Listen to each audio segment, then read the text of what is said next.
So, Sorcerer.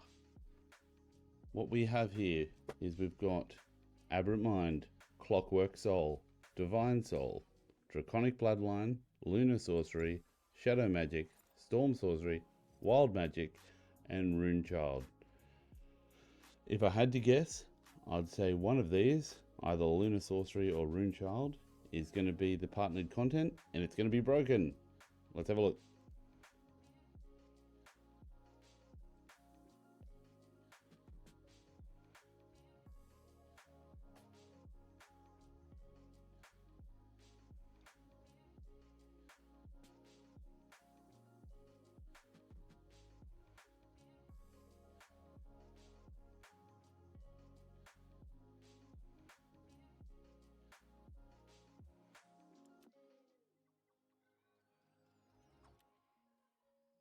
So far I'm liking this.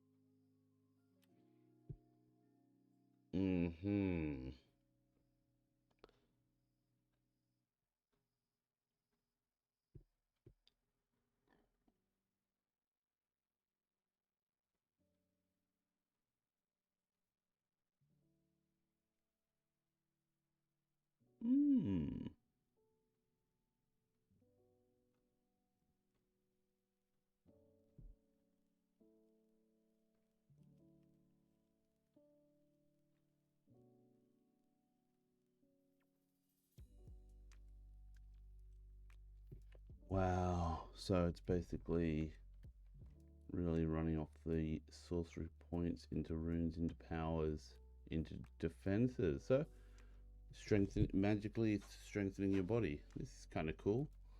Okay, it's not broken. It's a little bit high level for most people, but 'tis to be expected from the Critical Role partnered content. Good job again, Maddie, as I like to call him. Actually, who actually made it? Let's see. Rune Child, subclass, author. I shouldn't just assume it's Matt Mercer.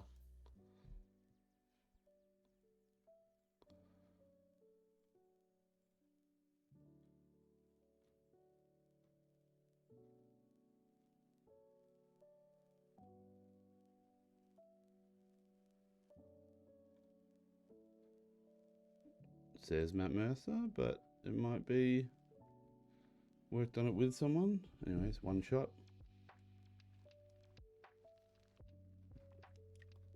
That's some bad scotch. I mean water. That's actually pretty nice.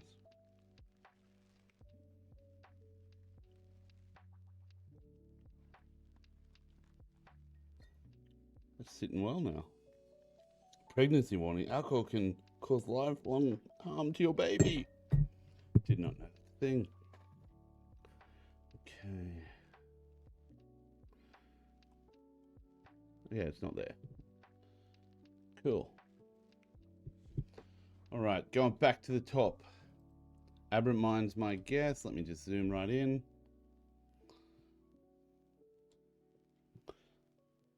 Okay, my argument. Aberrant Mind is going to be number one because the first level of Aberrant Mind, you get this feature right here. Nope. Yes. Nope. Yes. Psionic spells. So your psionic spells, which can be changed out, can also be straight transferred for sorcery points. So I did the calculations at one stage, and a level 10 character could cast like 61 first level spells or something. It's quite insane.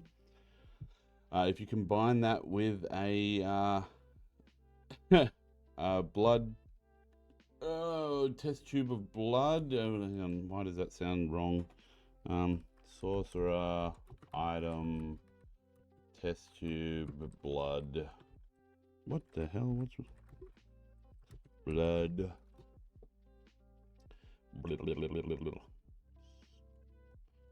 Okay, Sorcerer. Maybe D&D Sorcerer. D&D 5E. Magic.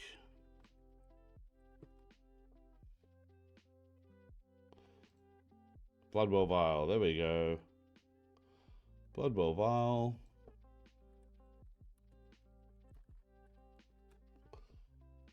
Okay. This one gives you back some 5 sorcery points. Adds to another spell. Yeah, so you could cast an extra 5th level spell, which is kind of crazy. Yeah, not fun. So straight up, the psionic translation isn't great for games or balance, but this one here is a game breaker. I know I could break a game with this, but basically there's no defense. So you form a telepathic connection between, so telepathic speech of the aberrant mind sorcerer. You form a telepathic connection between your mind and the mind of another. As a bonus action, choose one creature you can see within 30 feet. You and the creature can speak telepathically with each other while the two of you are within a number of miles equal to your charisma modifier, minimum of 1 mile. To understand each other, you must speak mentally in a language the other knows. The telepathic communication lasts for a number of minutes equal to your sorcery level, and it ends early if you are incapacitated or die, or if you use the ability to connection with a different. There's no defense. They can't end it. There's no way they can defend against it. You just can fuck with people to your heart's content. They wouldn't know it's you. It's just a voice in their head. No defense. Drive them crazy. It's a lot of fun. Sorcery. This one right here. Blah, blah, blah. Yes. So you get not only can you do that for free, and then you get extra spells and the direct transfer. You also have the bullshit thing, no verbal and somatic components, so everything is cast. Oh my god, my brain is not working today. Sorcery points. If you know it in chat, type it in. If you don't, that's cool. I just need to find it. Oh my god, my brain. Class features. Meta magic. Careful spell, disbalance. Subtle spell. No verbal somatic components. So, you can cast charm spells with no defense. Nobody can counterspell. Nobody knows you're doing it. And you can also talk to them in their mind to tell them to let you in. And it's just your subconscious. Like, it's ridiculously powerful. Then you've got this shit, which is just ridiculous. As a bonus action, spend 1 or more sorcery point to gain any of these abilities. So you can spend 4 to get all of them. See invisible creatures. Flying speed equal to your walking speed with hover, which is crazy for a warlock. Swimming speed equal twice your walking speed, and you can breathe. And then you can also do the whole go through a gap. And spend 5. So it's just crazy. And then if that doesn't make you happy enough, you've got this here. So as an action, you can teleport to an occupied space. After you disappear, all the creatures within 30 feet get pulled into the center for your 20-foot fireball, which is sped up using your meta magics again, which is great. Okay, so I think that's going to be number 1, but we'll have a quick look. We've got to do this quickly because I've got to get them done by Monday because we've got the Lancer campaign to go forward with. Oh, I got a message, Luke.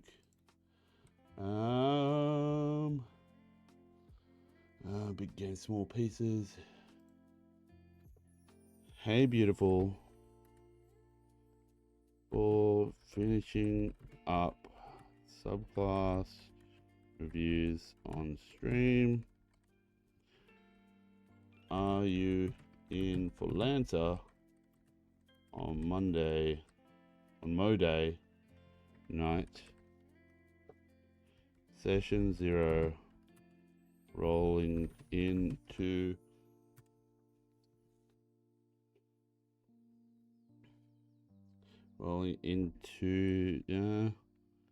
recruit training.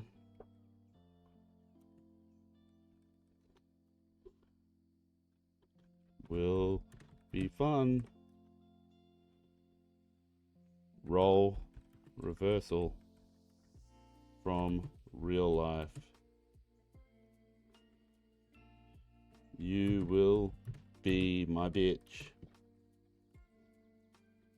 Now drop down and give me $50.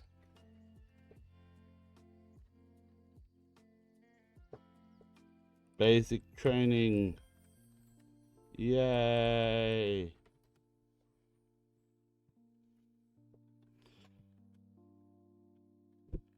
On the United Navy, on the Union Naval Vessel Kapuka. I'm not drunk, you're drunk. So,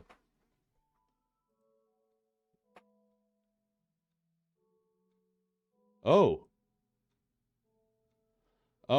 okay, you might need to refresh. That's weird. Okay, I can see what I'm sending, but I did have the stream break earlier. So if you're on earlier,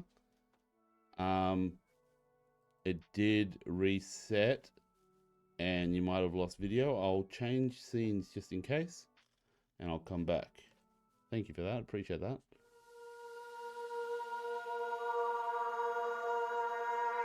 You were a child. So let me know if you can hear me. Actually, let me know. I'll jump on as well. You were a child. Mm-hmm. No video is good, Isaac. I can see it, but yeah, let us know. I wonder if that's Isaac, like Baldur's Gate style. Video good on my phone. Cheers for input. I did have a break. Mental break earlier. And misclicked something. I'm old. I'm an old dog. I'm an old chunk of coal. This old chunk of coal needs to be put under pressure. Okay. What do we got? Oh, better turn that off. It's going to be weird. All right. So, Abramine's probably going to be it, but let's keep going. Clockwork. Okay, we've got those spells, whatever. Restore balance, just advantage, or actually getting rid of advantage.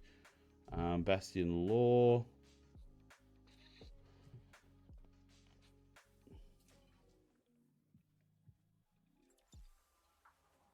Okay, so this is similar to the Rune Child, but you got to use your sorcery points straight up. There's no other way to do it, so it's probably not that broken. Transporter. Like thematically, it's great. Clockwork Cavalcade. Very cool. Divine Soul. Yes. Okay, this one's on the list because not at my end. Yes, was watching. It ended, then sound came back, but no video. Did reset, but no change. That's so weird. Hang on, I'll show you on my phone. So I'll close it on my phone. I'll reopen it. I do apologize if it is screwing up. I can stop and start the stream again. That doesn't bother me. But so this is a brand new window, and I've got full video. Unfortunately, that does make it worse because my face is not that pretty. And we have sound. Is there any chance you've got it set? Have you been listening on your phone? Because sometimes when I'm listening to a friend's stream and that, I'll set it to audio only, and it actually closes the video. I do that for a lot of the D&D podcasts if I'm driving or going to low signal areas, because it makes it so I can enjoy my friends playing D&D, and I don't miss out on the story. Yes, phone. Yeah. That's so weird that it didn't come back. I don't know what to do because it is working on my phone. So I like that's a separate account. That's not me, and it was actually playing the video. But it sucks that it's not resetting. I got it now. Awesome, wicked. So if you have anything to say or you want to join in and talk, you can hit request, and I can just click here, and you'll just join up into the voice chat, so you don't have to type. I'm just gonna be talking D&D shit. So Abermine's a game-breaking class. I'm not talking about, when I talk about the worst subclass, I'm not talking about the weakest. I'm talking about the one that you're gonna have arguments over, the one that's gonna actually ruin your game if you're playing with randos or you're playing with very creative people who I love. It is one that by the rules can fuck your game or make things very unfair or make people feel useless. So, and like, guys, I know everyone says the whole obligatory, hey, this is just an opinion, but as it says right there, everyone's got their own opinions, but mine is correct and you should listen. Just joking. Where is this? So, I'll get back to the blah. So, Aberrant Mind is broken. We've got Clockwork Soul. Pretty good thematically, love it, but no one's going to break a game with it. This is very, like, to get to level 18, you're meant to break the game. So that is very cool. I think it actually should be bigger. I think this should have been bigger. I think it should be just absolutely brilliant. But, you know, I guess everything's got its limits.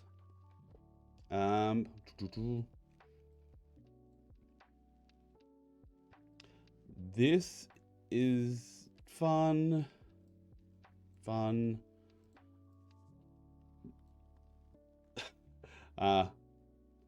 A little bit underwhelming. Like, I love the fact they get wings, but it should have been that and then something else, because you don't even get hover. It's a level 14. Like, I think the level 14 for the Warlock, the Celestial Warlock, is like, if you drop to 0 hit points, there's a massive Nova explosion and everyone gets knocked back, and then you heal up to half your health, and then something else happens and the world ends and you get money, and then, you know, Google put you at #1 on Spotify or some shit like that. But it's really good. 18, as a bonus action, when you have fewer than half your hit points remaining, you can regain a number of hit points equal to half your maximum hit points. I actually have never read that before. That's kind of cool. That is really cool. I like that. That's... God, I want to have a BBEG that's this. That's really cool. Is it only once? Yeah, it's once. Have like a... Oh, yes. Oh,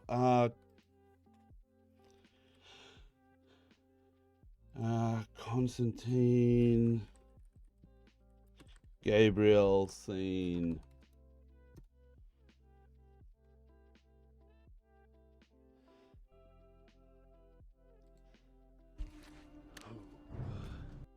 Gabriel. Yes, my new BBG.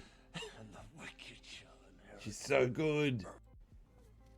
Murderers and rapists time. I'll bring you of God's love. Begins. Okay, hang on. So cool. Tilda's been so cool.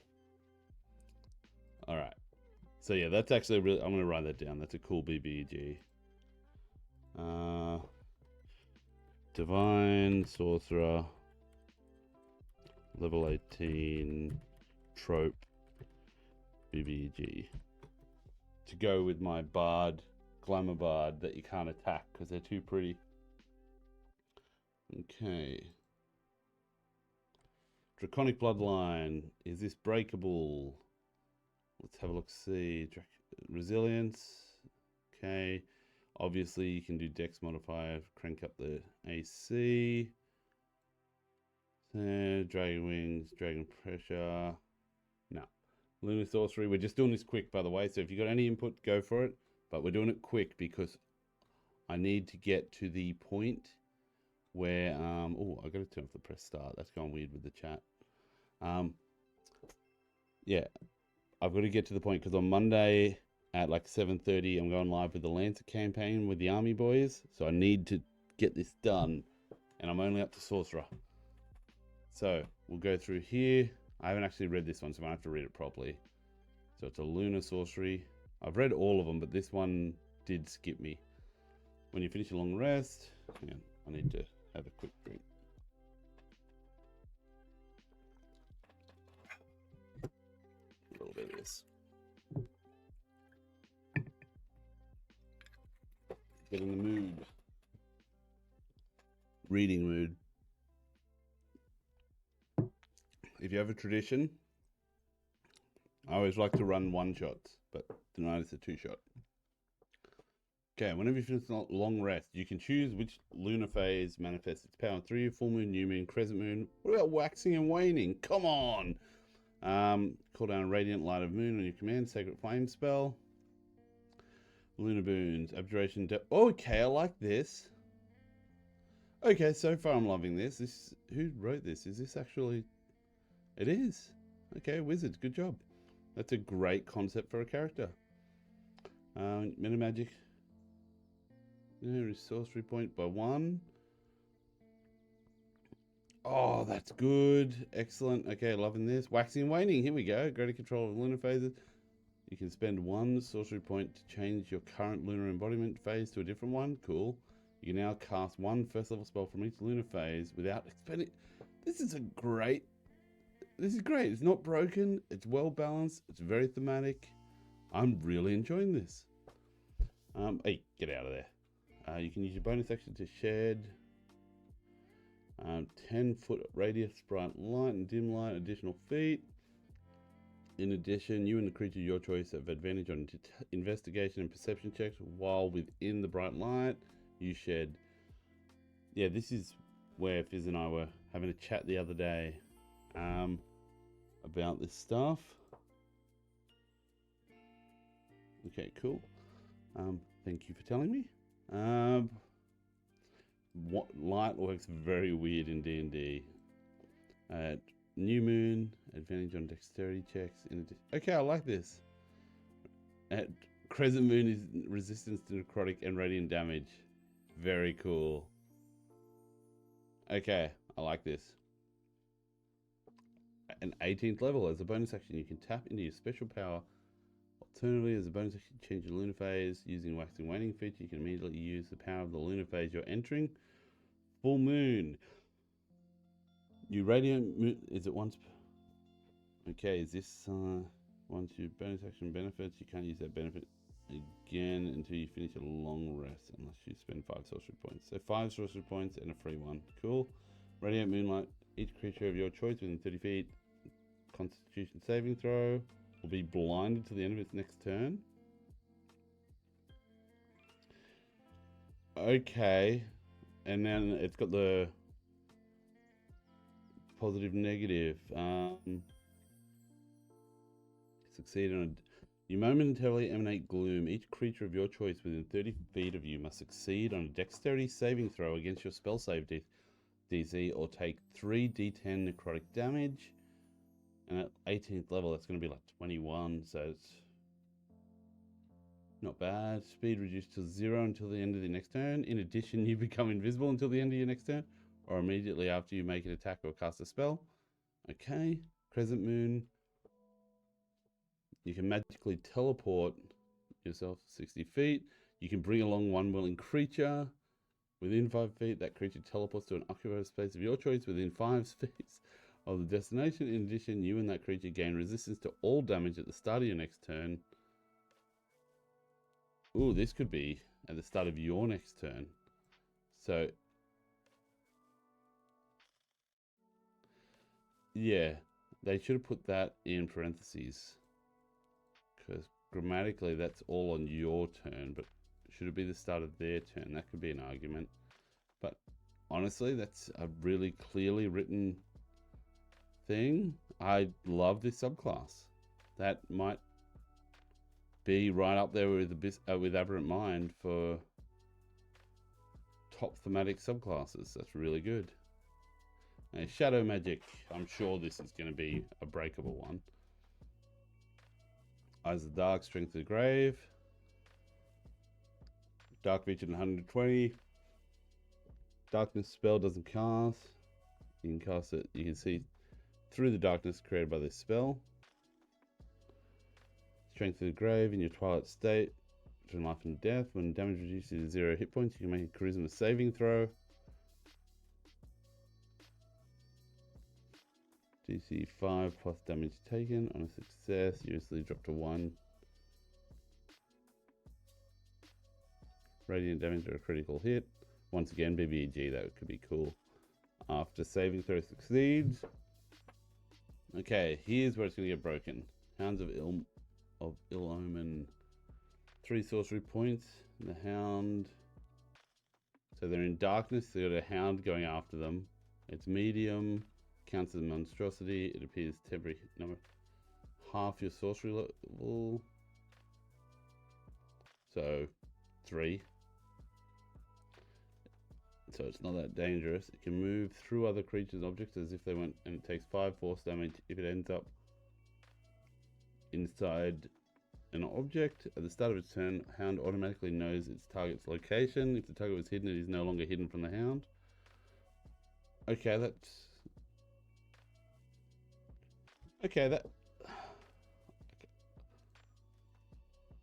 just cool. I'm not too worried about it.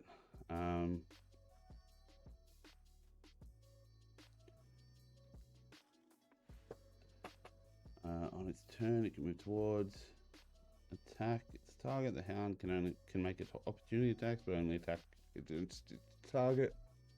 Additionally, while the Hound is 5 feet from the target has disadvantage on saving throws against any spells you cast. That's where you're going to get them. 0 hit points is the target, and it's you cast, not any spells. Okay. This is 0 hit points or after 5 minutes. Okay, Shadow Walk. You get the ability to step through shadow. Dim or darkness. As a bonus action, you can teleport 120 feet. Transform into a shadowy form. Resistance to all damage. You move through other creatures and objects as if they were difficult terrain. You take 5. Okay, cool. Storm Sorcery.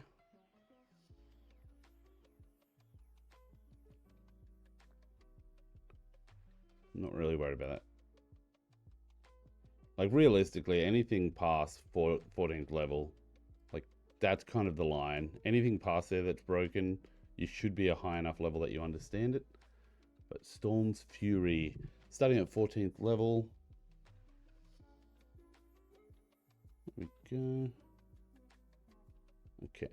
Starting at 14th level, when you hit by a melee attack, you use your reaction to deal lightning damage to the attacker. Sorcery level, 14 damage, yeah. It's really cool. Like, it's just cool. It sucks that you have to use your reaction. It should just be whenever they attack you. It'd be amazing.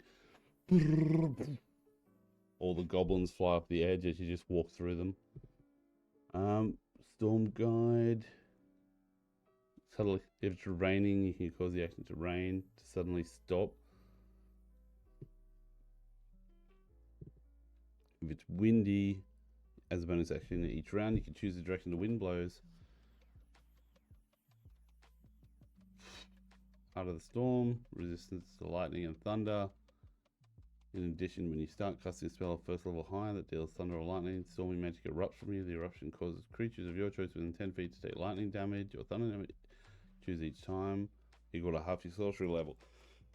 Nah. Okay, cool. I think we've got it. I think we've decided. It is the Aberrant. I'm not even going to say the Rune Child. I'm just going to say Aberrant. Clockety clock. Clockety clock. Mark up. I know you can type on these things. It's more fun to do this. Aberrant. I'm going to spell it wrong. Aberrant. Because of level 1 and 6. So the 6 will make everyone feel like you have way too many spells or too many high level spells because you can rearrange your shit as a bonus action. And the 1 is just broken with an unsavable psychic attack where you can just sit in a bar and drive people crazy. Well, that's what I would do. And when I started talking about it, people were like, you're dumb. Which to me says I'm barking down the right tree. Yeah, classes. Let's get on this. We've done the Sorcerer, we're on to Warlock. Now we all know it's going to probably be Hexblade. And it should be known that with these class features, the Eldritch Smite is ridiculous. Like, dragons don't have, my DM JR found this out, dragons don't have hover. So if they're flying up really high and a ranged weapon, because you can have Pact of the Blade feature, hit a creature with your Pact weapon, and then you can have your Pact weapon, let's, help me out here, people. Help me out here, people. Help me out here, people. Improved Pact weapon can be ranged. So you can have a longbow that's 600 feet. So the creature can be 600 feet in the air. And then you hit it with an Eldritch Smite. And you will do, you're going to be 5th level. But let's say you're 9th level or something. You're going to be doing like 68 damage. Plus it's now going to fall 600 feet. Well, let's say 500 feet because that's how much it falls in a turn. And that's not a great... What's that? That's like 50 d6. 50 times 3.5. Oh, wait, I don't need... 175, yeah. Cool. Plus d8, so roughly 200 damage. And your adult dragon...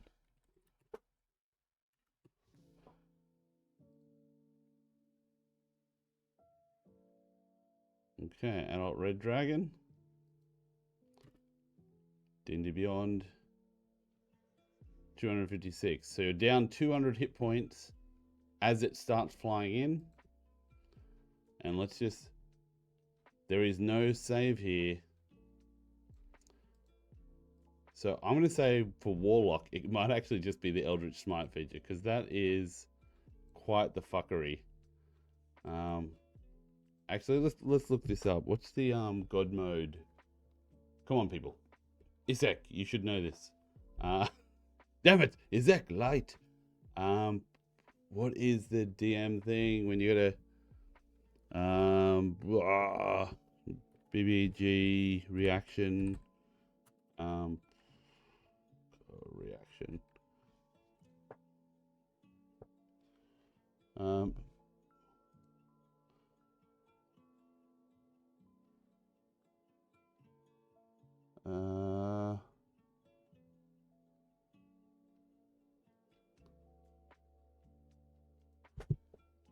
Okay, so you know the thing I'm talking about. This is gonna annoy me. I'm gonna have to look it up.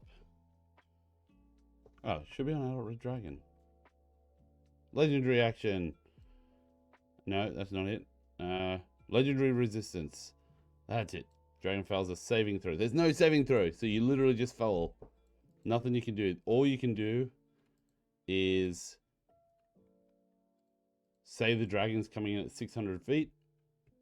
And then if they say, hey, I hit it with Eldritch Smite, you take the 50 damage or whatever it is. And then you... D&D falling rules.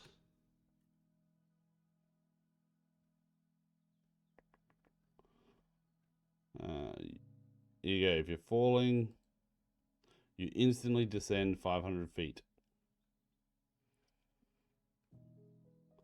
Okay, so 500 feet per turn as you're falling.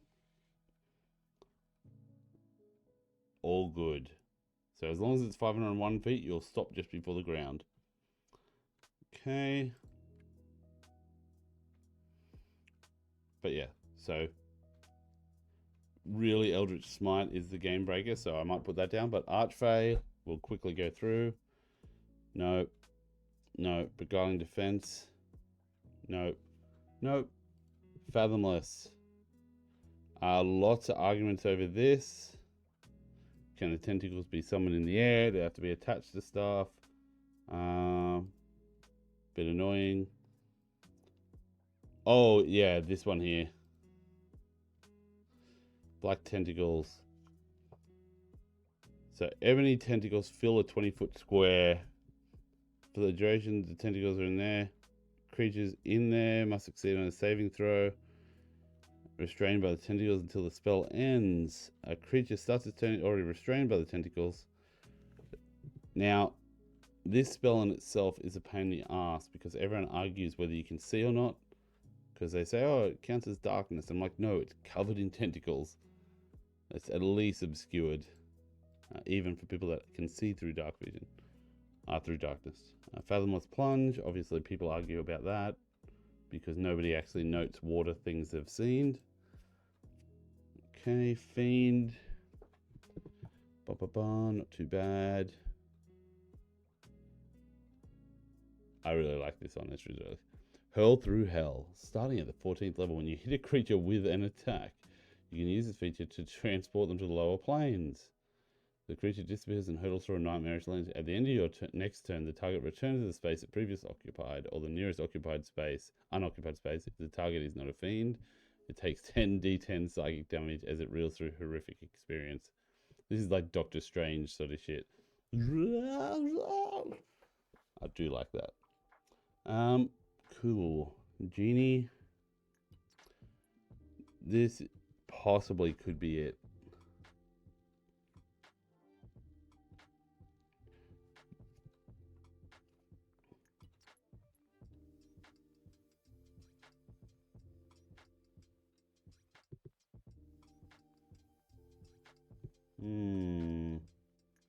Let's see. Elemental Gift.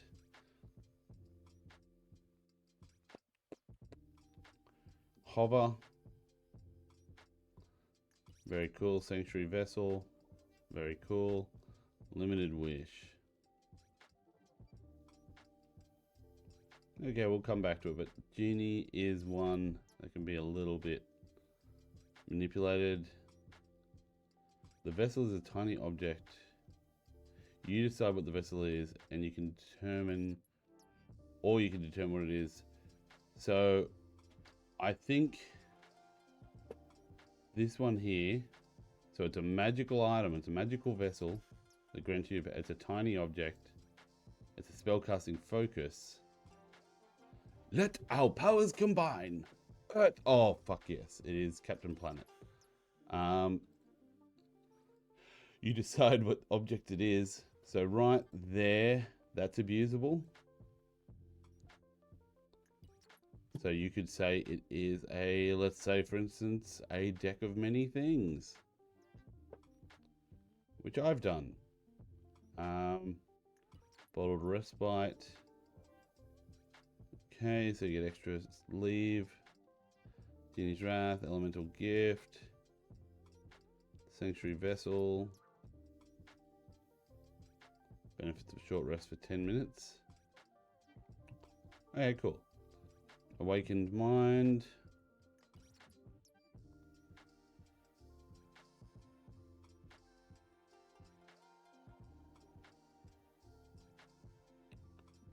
Okay. Disadvantage, Thought Shield. Your thoughts can't be read by telepathy unless you allow it. You also have resistance to psychic damage. Create Thor. You gain the ability to infect a human's mind with the alien magic of your patron. You can use your action to... Is this in Baldur's Gate? No, Baldur's Gate stops before that level, I think.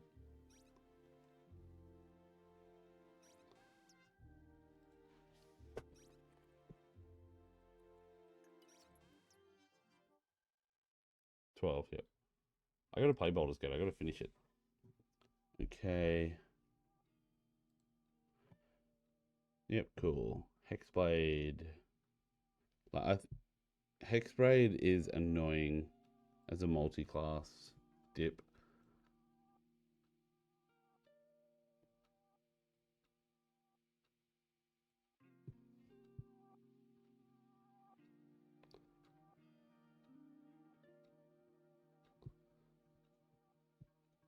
Hexblade, everyone thinks you can move this one on like the Hex. I don't believe you can.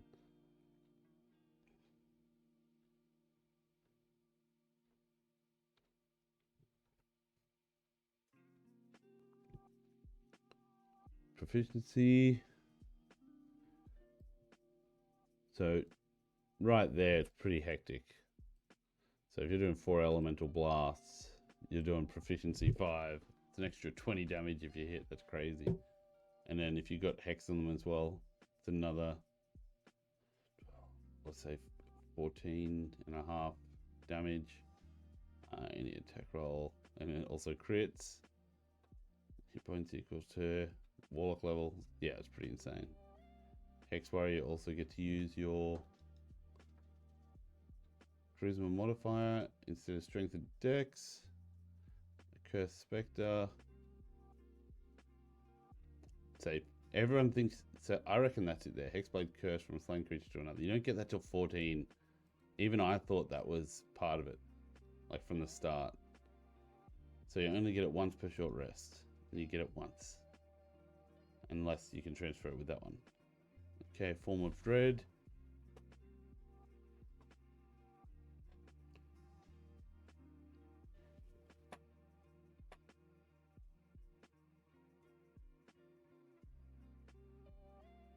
Immune to frightened.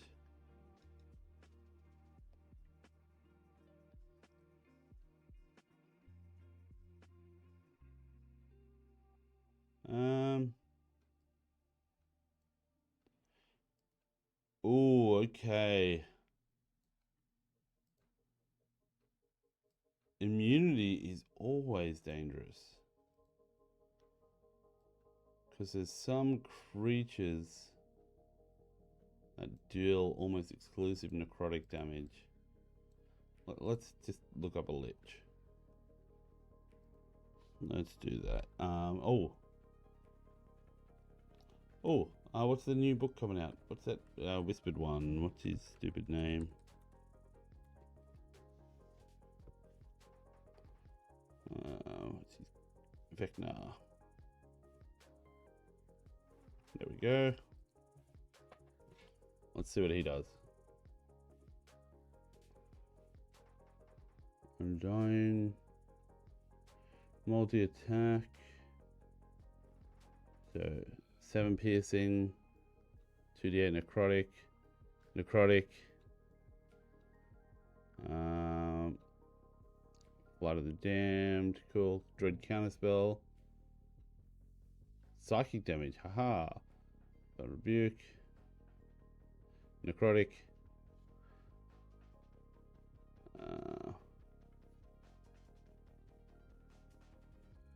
Psychic. Okay, doing psychic. That's cool.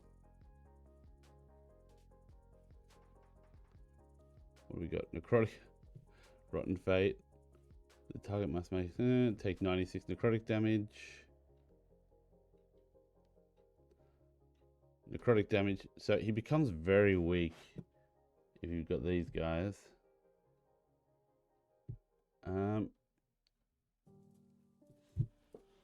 So I think, let's go back. That's the Undying.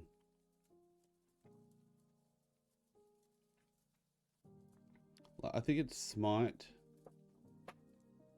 and Hexblade and Undying, I guess.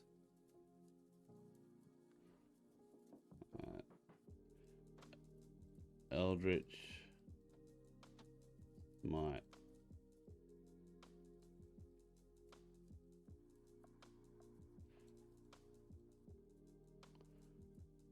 Plus Hexblade.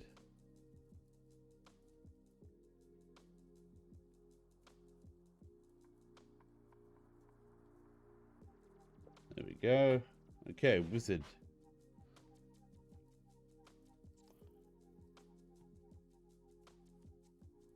We're trying to get these done, okay? It's 1046. If you got a disagreement, then see me in the octagon. What do we got? Wizard. Here we go. Order of Scribes is amazing. Awakened spell, so cool. Scrivener, one with the world. Okay, Abjurant, Arcane Ward, Projected Ward. Okay, this one here pisses a lot of people off because where the ward is and what takes damage. So there's a lot of argument happens with this one because you'll have like someone that'll have some sort of spell that when you get hit does damage. My brain is not working tonight. Let's have a look. D&D, cold spell.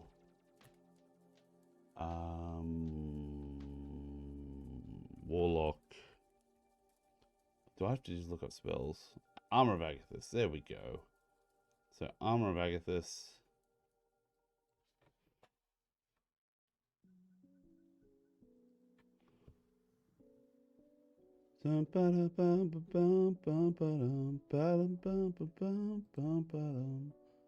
Okay, so surround you, manifesting her. 5 temporary hit points. If a creature hits you with a melee attack while you have these hit points, the creature takes 5 cold damage. Now, here's where the argument started. So, I think Abjuration Wizard's going to be it because if they hit you, okay? So if they roll to hit and they hit you, now are they hitting you or are they hitting the mirror image? Are they hitting you or are they hitting the ward, projective ward? So I've seen this argued before that it should trigger if they hit the illusion of you in a mirror image, or it should trigger if it hits the ward. So it's one of those things, it's like they want the Armor Agathis to not take damage because, how am I going to look this up? Rules. I'll try it on here. D&D 5e. Rules to hit stacking hit points. Abjuration. Oh my god. Keyboard is killing me. Here we go.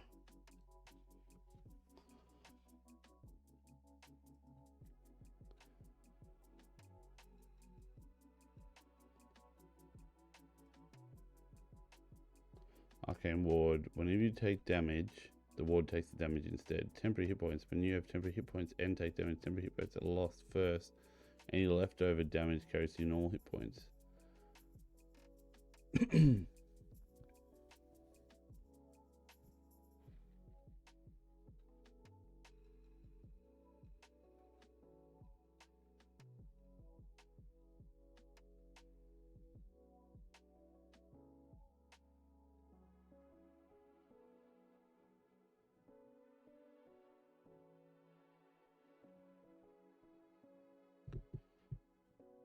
Wait, hang on.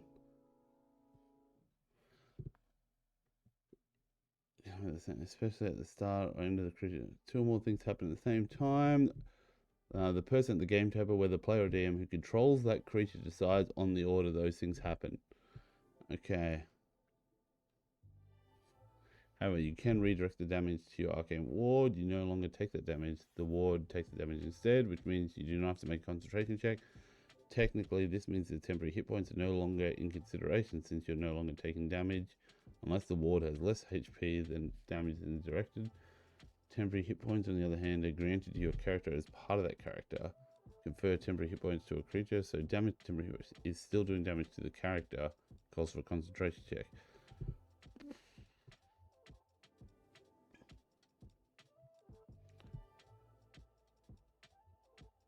So, I agree to this logical interpretation, but I'm looking for raw justice. That's what I'm looking for, you sons of bitches. Okay, let's do this properly.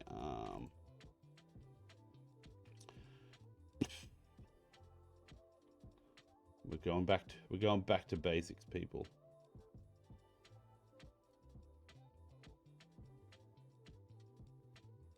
How to play.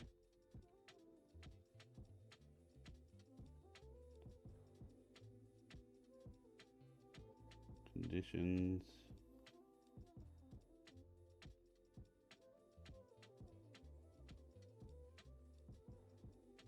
Damage and healing.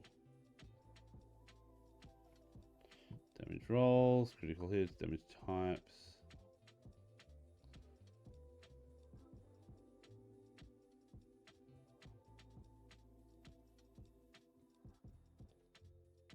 Temporary hit points. They're a buffer. Temporary hit points aren't actually hit points. They're a buffer against damage. A pool of hit points that protect you from injury. When you temporary hit points and take damage, temporary hit points are lost first. Any leftover it carries you know.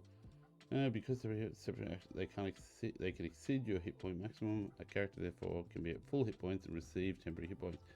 Healing can't restore them, and they can't be added together. If you have temporary hit points and receive more of them, you have to decide which ones to keep.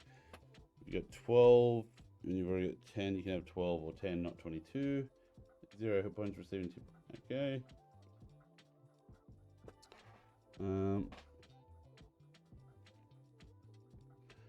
Okay, so we know that knocking a creature out. So obviously we're gonna have to go to the arcane ward wording.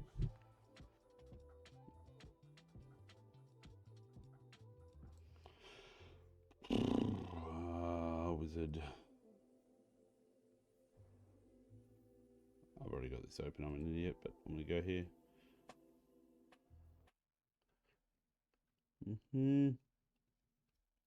Whenever you take damage, so it's at you, the ward takes the damage instead, so you don't take it. Okay.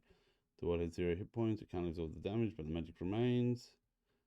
So the argument, if I was going to steel man it for people that want to use the Armor Agathis, you'd say, well, you can decide how much is going to be taken. Because if 2 things are happening at once, you can make the ward take a bit of the damage.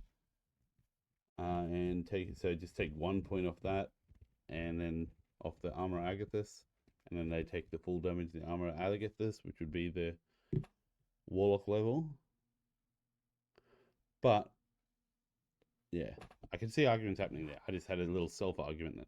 So to steel man it, there is an argument there, but realistically the ward takes the damage first. But even with that, just cast another spell and you can build the ward up again, and you get a lot more uses of the Armor Agathis out. Projected ward. Use your reaction. Creature you can see.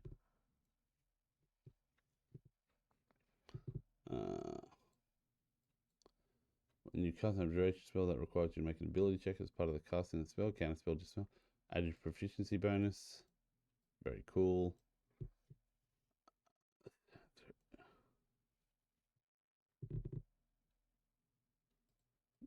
It's just good. It's just good. Conjuration.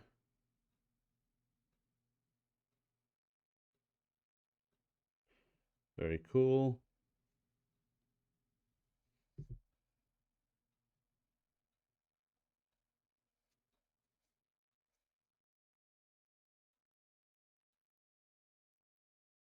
I can see arguments happening there.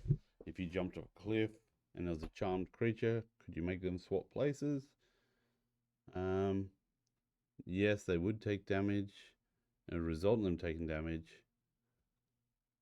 But yeah, that's right. Focus conjuration, doesn't matter. Durable summons, cool. Divination. Portents are amazing. A lot of arguments happen about whether it's the roll that's replaced, you still get modifiers, or if it's a result. So when you finish a long rest, roll 2 d20s, record the numbers rolled. These replace any attack, roll, saving throw, or ability check made by you.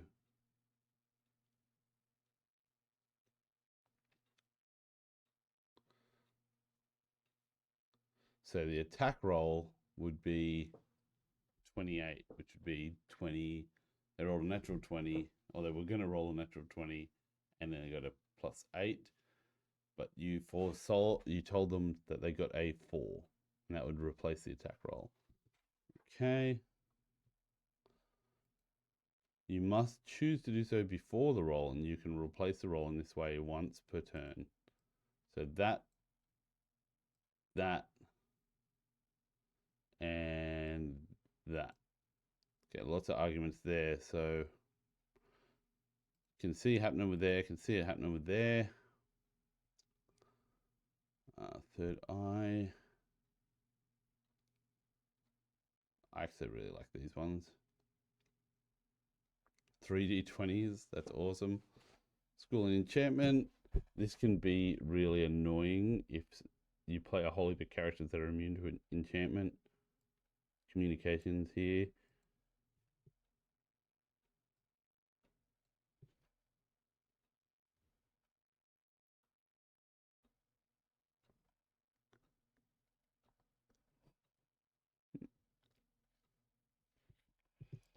I think this should have been a lower one.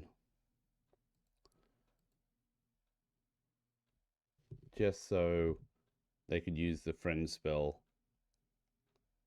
Like, I think School of Enchantment at level 2 should have had the friend spell, and it's just they don't remember that they've been charmed.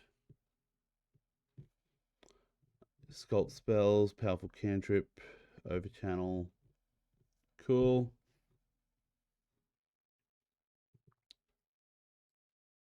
Love this one. Lots of arguments on here. Change the nature of the illusion, provided that you could see the illusion.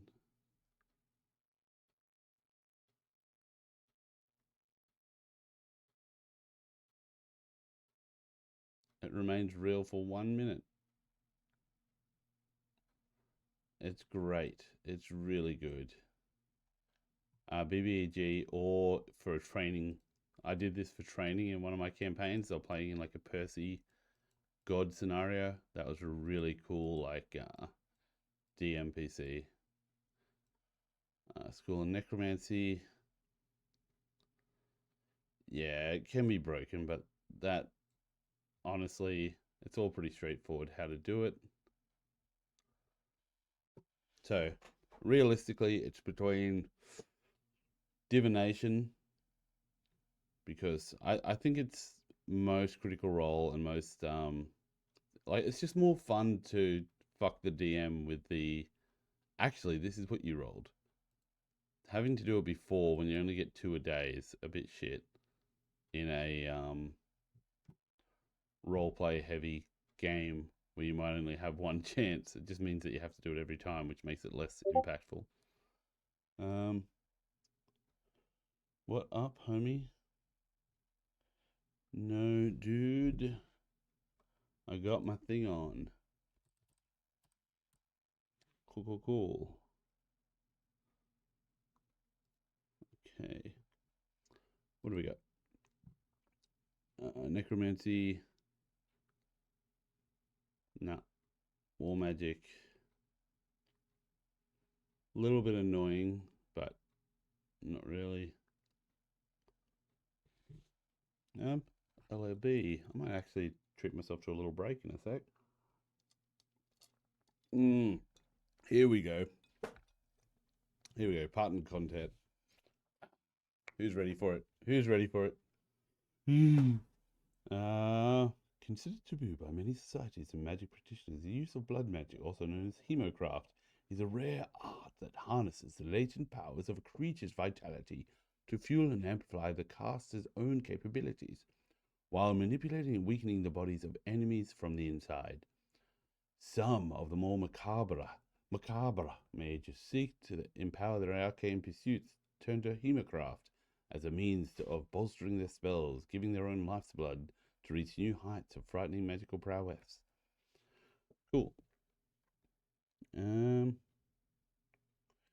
Angels don't fly so close to me. Oh, did the music stop? Interact. Yes. Damn you.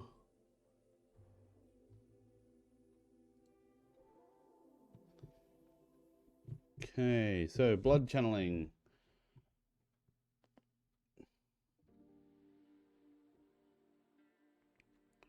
You can use your own body as an arcane. So whenever your hit points are below hit point, you can use your own body as an arcane focus. Just listen, Maddie Mercer.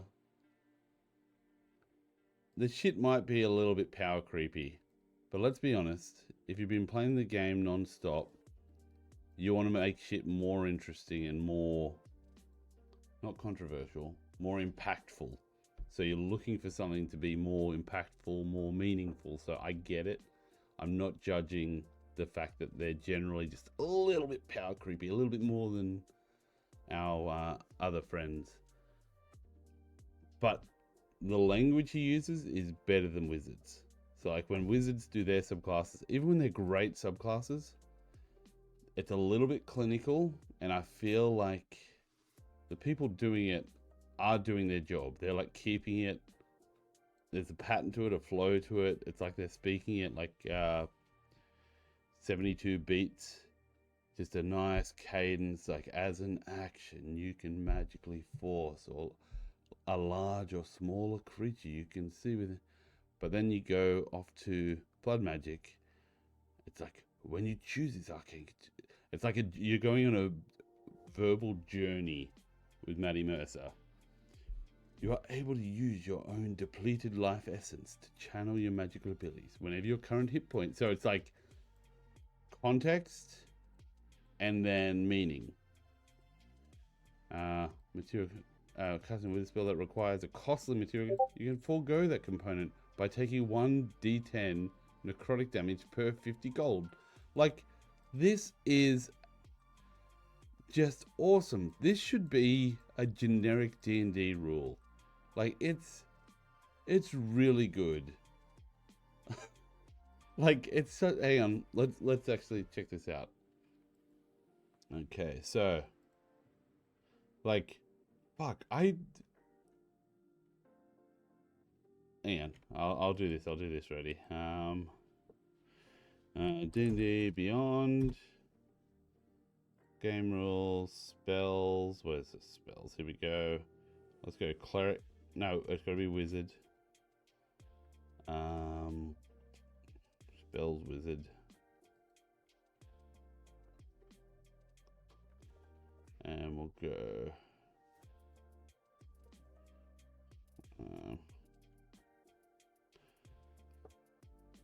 Material. Let's go right down here. Let's go to like 4th level. Let's go to 5th level. 6th level. Let's go to 6th level. We'll be realistic.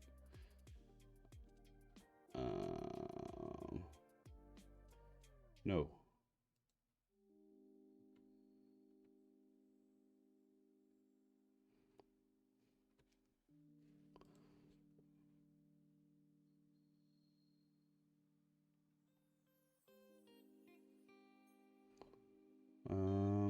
Okay, 500 GP.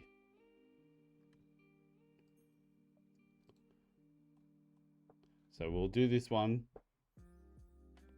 So, Isaac, you're going to be on a video. Got your name on a video there now. Okay, ready? We're going to be here. Okay, I'll do this one so I can actually clip it properly. Hello.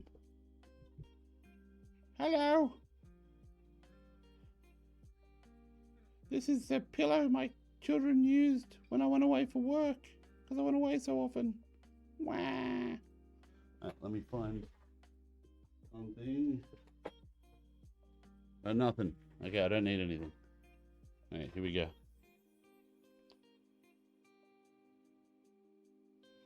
All right. Clipping it. Okay. Clip. Clippy clip. You don't have to clip it. I'll just do this later when I'm editing. Okay. All right. So blood magic, sorcerer. You gotta love all this critical role shit. They just word their shit better. you can magically exert limited control over the flow of time as a reaction. So it's just all mechanical. They're doing their job. It's beautiful. It's great. It's helpful. It's clear. When you choose this arcane condition, you are able to use your own depleted life essence to channel your magical abilities whenever your hit points are below maximum. So it's journey, mechanical. Then the next one, in addition, casting a wizard spell that requires costly material components, you can forego the component by taking 1d10 necrotic damage per 50 GP. Alright, so I'm going to say that again. So, Maddie Mercer and that. Maddie Mercer, hang on, we got this.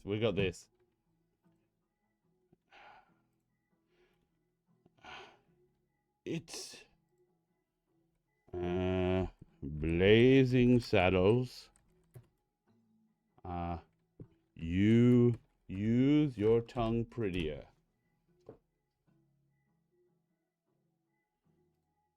You use your tongue prettier than a $20 whore.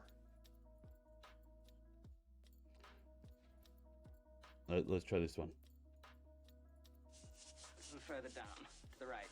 You know, I thought sure that Mongo would just mash him up into little bitty sheriff meatballs. I just don't understand it. Be still, Taggart. Yes, sir. My mind is a raging torrent. My mind is a rage. Yes, sir.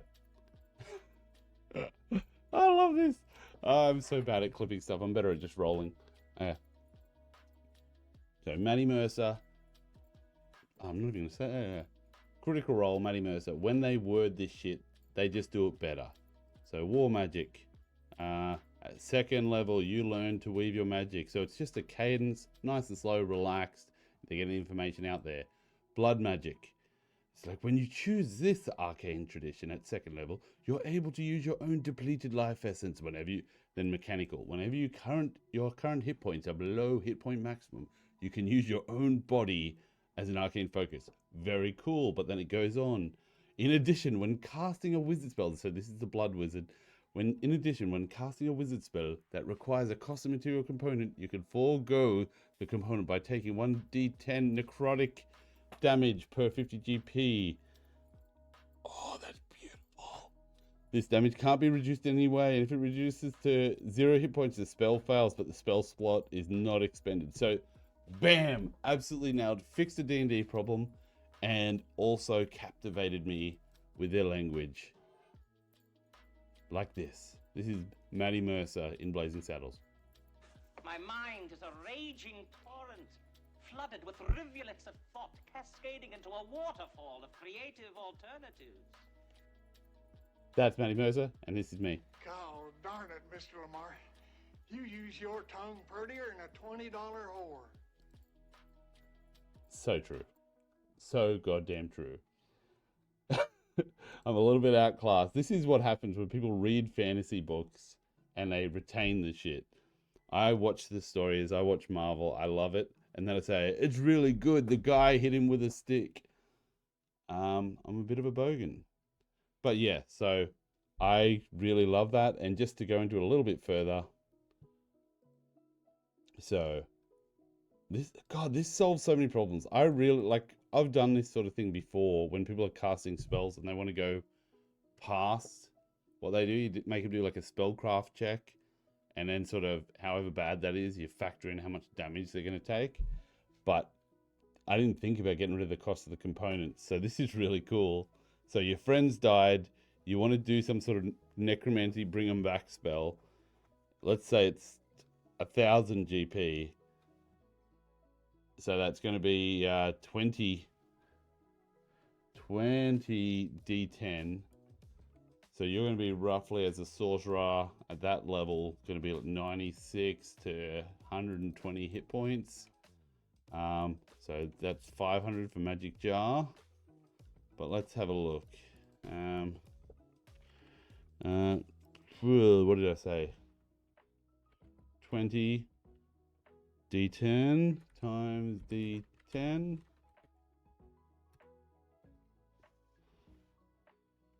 Oh. Well, okay. 20 times 5.5. What the shit? So 110. So you're going to be putting your own life on the line. I really like this.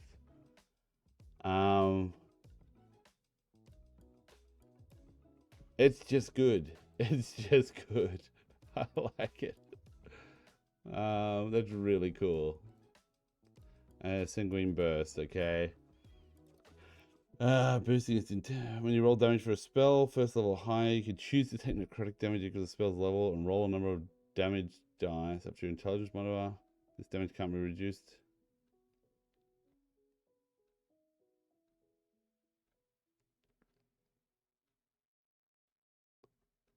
Wait, no.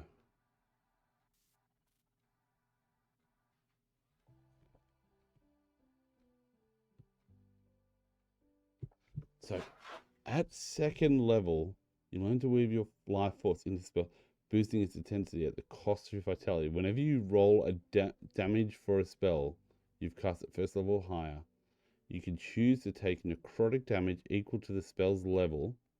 So, first level or higher, so 1 damage, to re-roll a number of the damage dice up to... Oh, to re-roll. I thought it was adding on. I was horrified. Okay, re-rolling's fine. A bond of mutual suffering. Okay, at 6th level, when a creature you see hits with an attack, you can use your reaction to bind your vitality to the attacker and force them to share your pain. Ah, it's so good. I fucking love it. Listen, like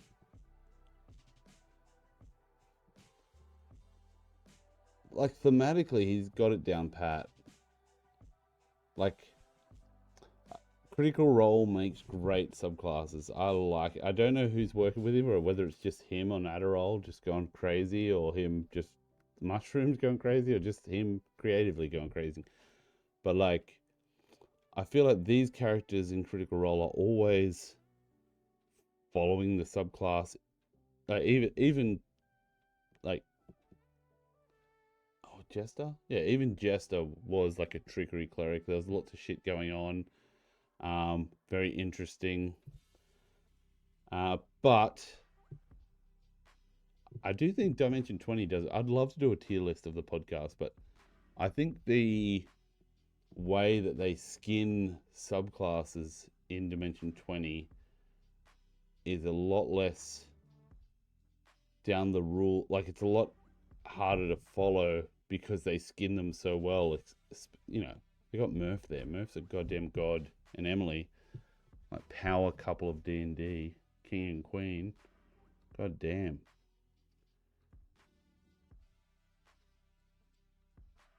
I wonder if she does his characters for him, or whether they bounce off each other.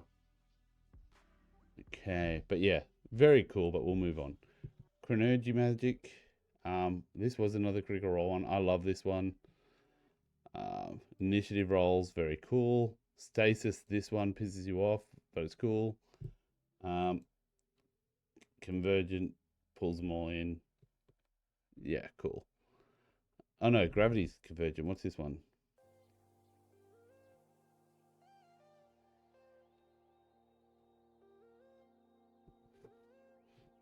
Yeah, this is cool. Yeah, so Convergent feature. So this could be a game fuckery.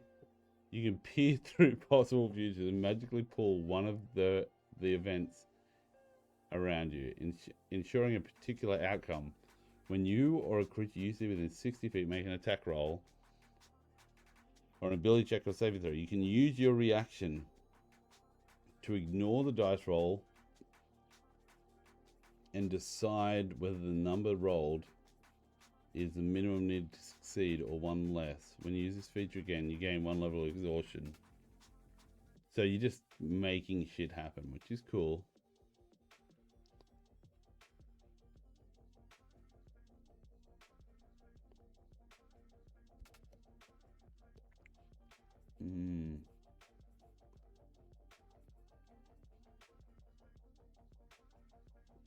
Okay, I'm gonna write that down. Convergent feature. Why am I writing shit down? I can just copy paste this shit into my OneNote. BBEG Butler. Wizard. Chronomancy. Oh, fuck. Hang on. We're going to watch that. We're going to watch that. Oh, fuck. What is... Love? Love? If a mother and child die in a war, is it because she didn't love her child enough? No, fuck you. Oh, what's his goddamn name? Chronomancy. The greatest power of all. D20.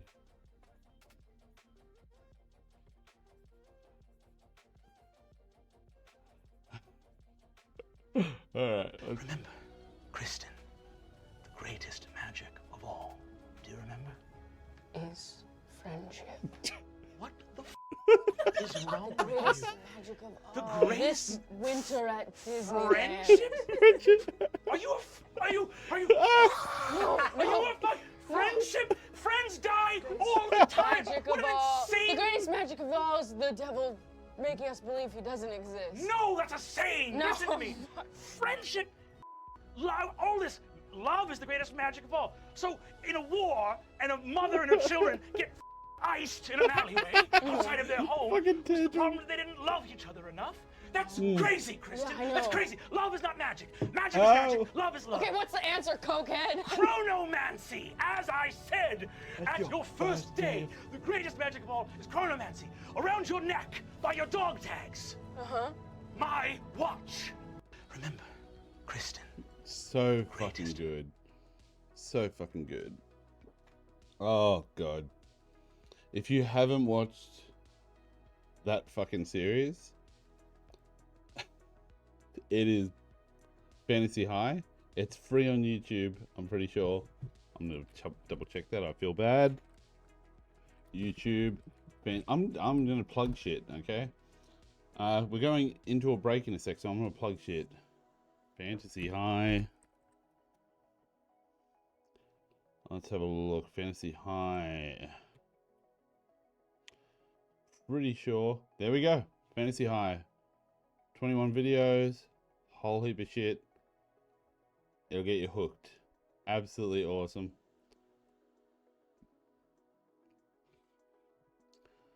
There they all are. Great series. If you haven't watched it, go do it. Next up, plug is going to be, before I go off and have a break, it's going to be well, Crit and Miss, obviously.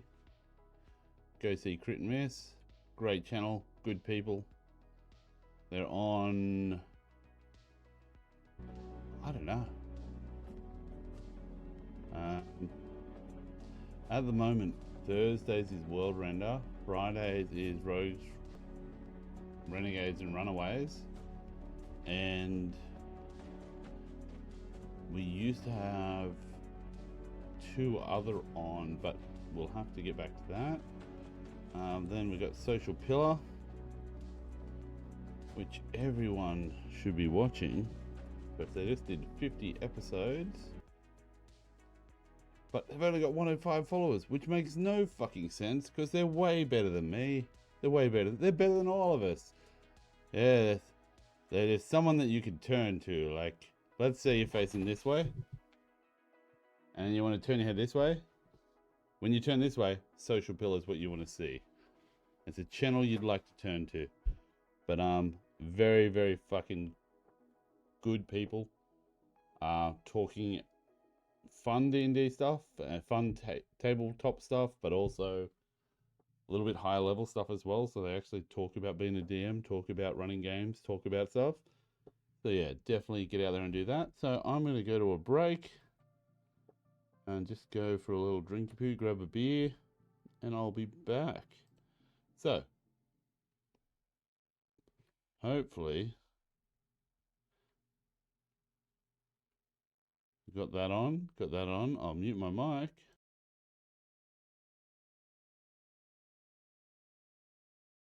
I'm Mod, the DM for Adventures in Arrowless, a D&D 5e podcast. Everyone you will hear on this podcast believes that everything they're doing is to help relieve a little of the darkness we have in these COVID times, but realistically, it's to peddle products like these. And now, a word from our sponsor. Are you a DM? Do your players sometimes get distracted? Well, do I have the product for you? Player Shock Collar. Amuse your friends, terrify your enemies. Start the campaign with a bang. This amazing product comes with 3 settings: Alert, Warning, and Divine Intervention. No one would dare check the footy scores at your table.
Yeah.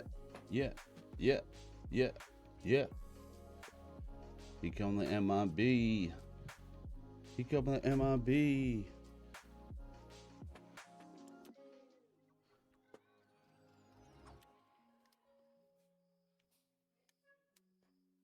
Boom, boom, boom, boom.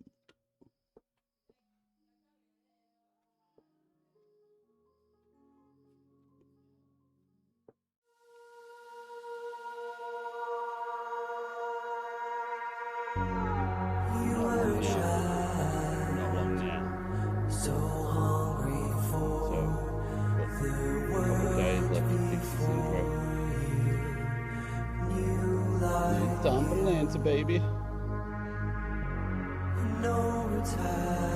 got to work out how to put the smooth song. By the way, in case you watch this video later, dude. Appreciate you joining. I did notice that you followed me out on here. And, yeah. Really good night, someone. Say good day.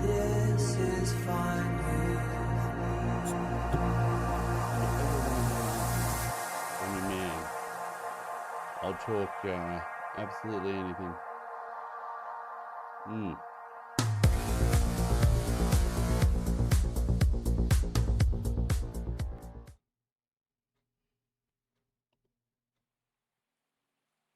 Yeah. Okay, we're back. That's the social pillar. That's fantasy high. That's the wizard class. Convergent feature is very cool.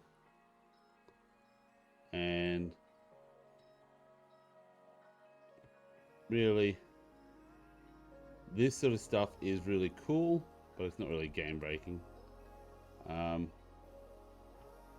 Because weight isn't really weight, if you actually did damage, like if you drop a ship on someone, technically it's like the same damage as dropping a mobile phone on them from a certain height. There's no real weight. Like, you know, if you drop a huge object on someone versus dropping a tiny object, it's just something falling from that height onto them. I think if you could double the weight of something, it should double the damage. And you can start, if you have physics in your game, this shit could fuck with you, but most people don't. It does frustrate me. It is a huge point of frustration for me that if you like fly towards someone, so you got down, if you're falling, and then you also like throw something, like slingshot something from your speed at them. So it's got like the whole moving train principle of you're shooting from a train. Oh no, that's a bad example because the shooting is limited by the guns. Yeah. Anyways, it's a thing.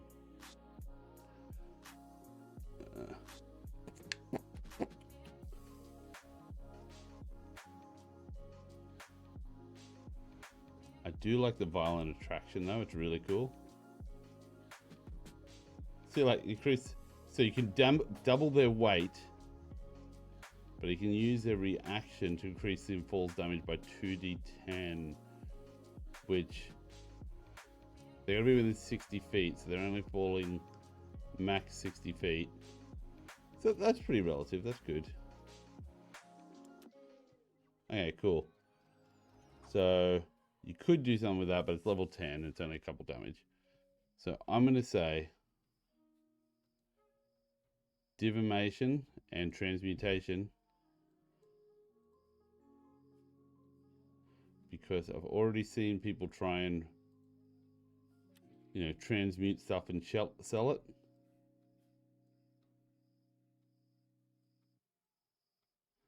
All right, so I'm going to say transmutation, abjuration, divination. I'm saying divination and transmutation are the game wreckers. Okay, where's this one? There we go. Divination, you're the one. You make my game time lots of fun. Plus transmutation, because there's shit you can do but you probably shouldn't.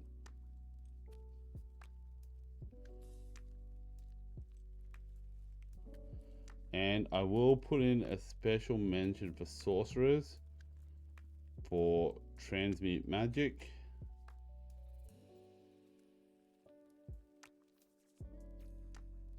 Magic combined with spells like storm, sorcery, cleric, storm, cleric. That is a sentence. Channel divinity level 2. See, if anybody could actually understand my writing, the world would be in a whole heap of trouble. But yeah. So the last thing is DM NPC. Alright. Which one of these is going to fuck your game? Doesn't have to be one of these. I want to quickly have a think about it. So quickly have a think. We're going back to top, we're going classes. So most games are going to be at low level to mid level. So fighters, yes.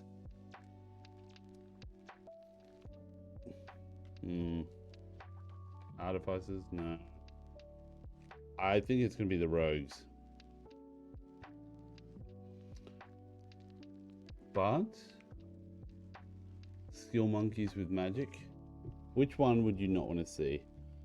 Okay, obviously you could have a DM PC as a bard chatting up a bar lady and then have to watch a DM. So you could have some could get into a game with a freaky DM that makes love to themselves in front of you. but I'm going to say that's probably not a high concern on people's list, and honestly, that'd be pretty fucking funny to watch. Druids. No. Monk. No.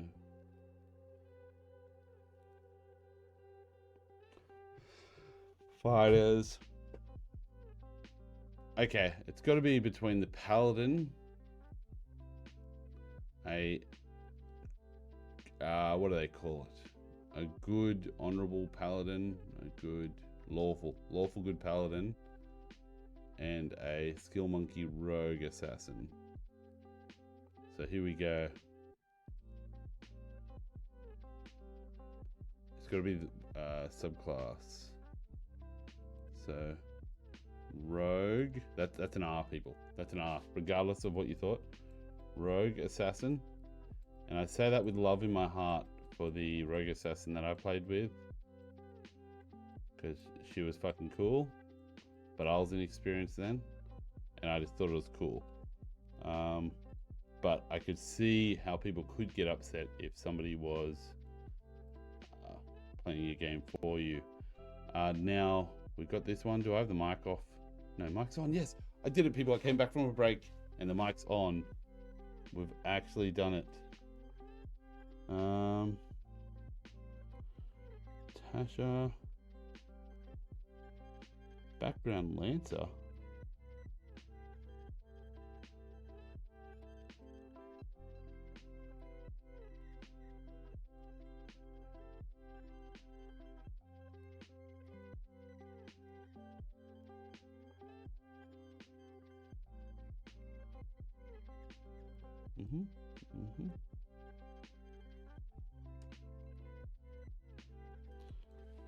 That actually looks much better than a black background. I'll throw that in there. There we go. Much better. Okay. So we've got that up. So I'll put that back down. Put that back down. So we've got the assassin. And then for paladin, I feel like it's going to be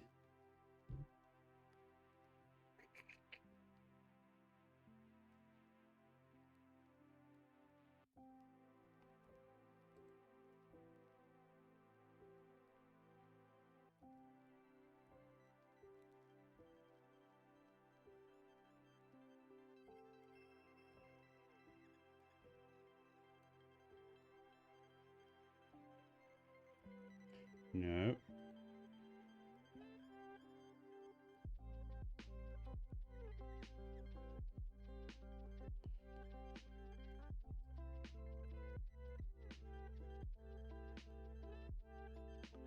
Okay, so Oath of Conquest. Okay, Oath of Conquest, lawful good. Oath of... Yep, of... I'm great at this. Conquest. Oath of Conquestador.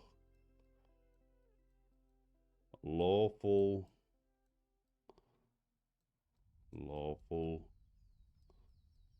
good Palidon.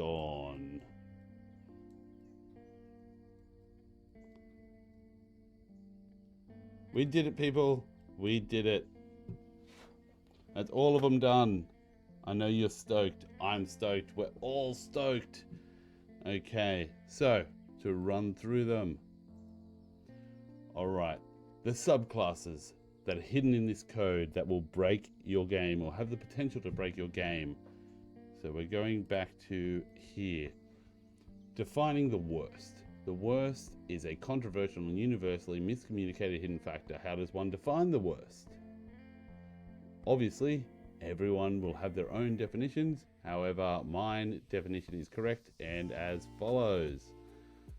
Just as a note, this is not a place to merely list the underpowered subclass. We're not talking about the worst as in, oh, I can't make it. We are talking about Like, there's nothing wrong with playing it an underpowered character if it's in the best interest of the game, it's what you want to do, or it's great for the group dynamic. There is good things about having different characters.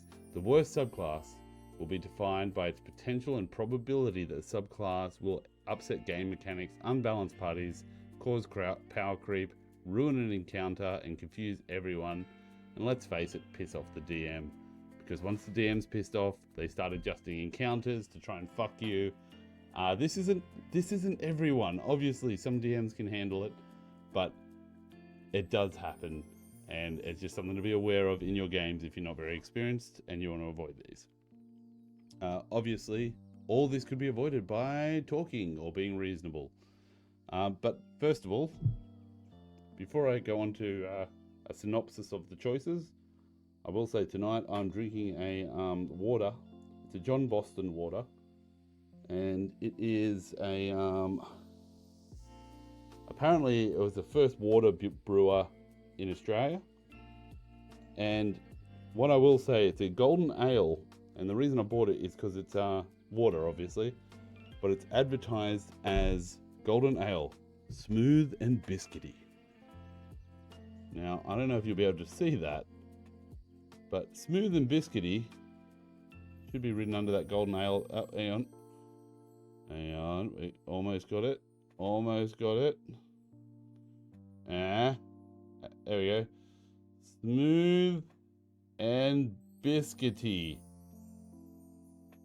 So golden ale, get your golden ale, people, smooth and biscuity. I don't know what to make of that, but I'll tell you.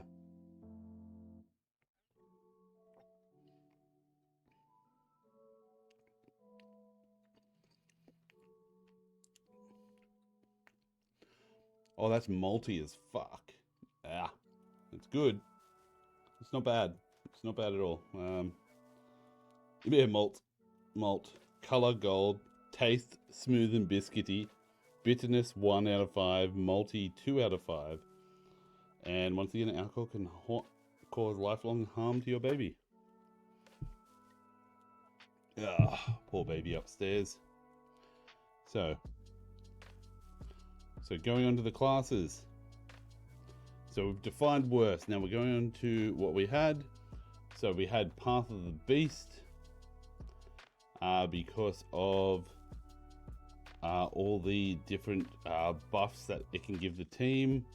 It can catch you off guard, and with all the extra damage adding up, if you haven't taken it into account, not that you should adjust the balance, yeah, whatever.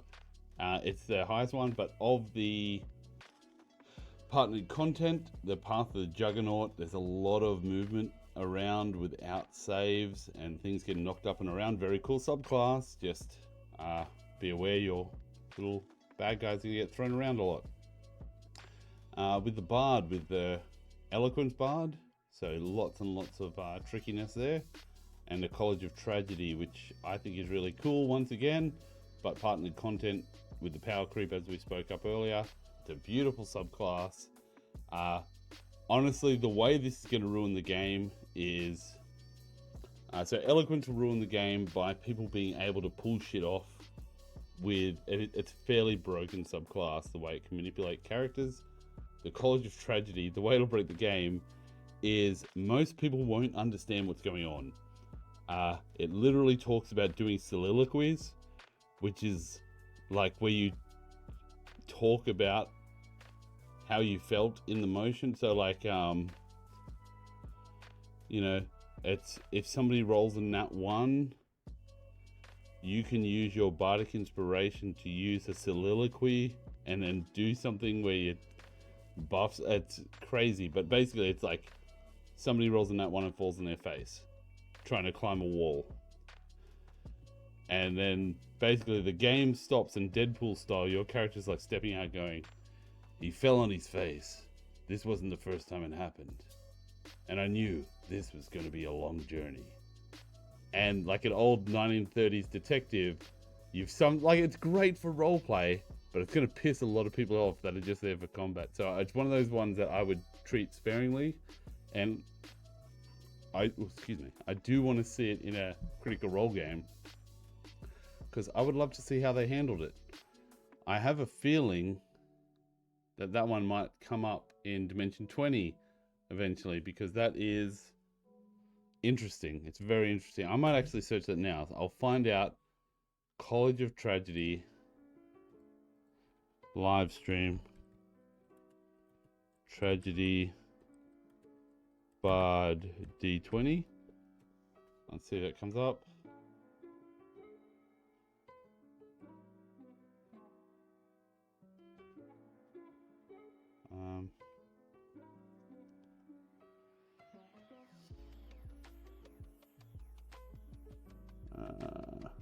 No one?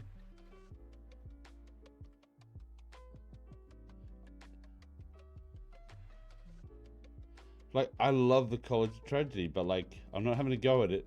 I'm just saying that the way it's worded, like to do a soliloquy, the way I'm interpreting it is that the gameplay has to stop for you to roleplay, which I love, but I know a lot of people that would get pissed off with that person. So I'm just saying that is the game-breaking mechanic. It's the actual mechanic outside the game, not the... Like, this is something that's happening outside the game, within the mechanics of the game, so that other people won't know to react to it or not.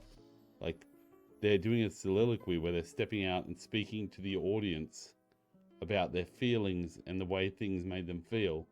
But how does that translate into the game, and if people don't understand what's going on? So it's that's what I'm saying.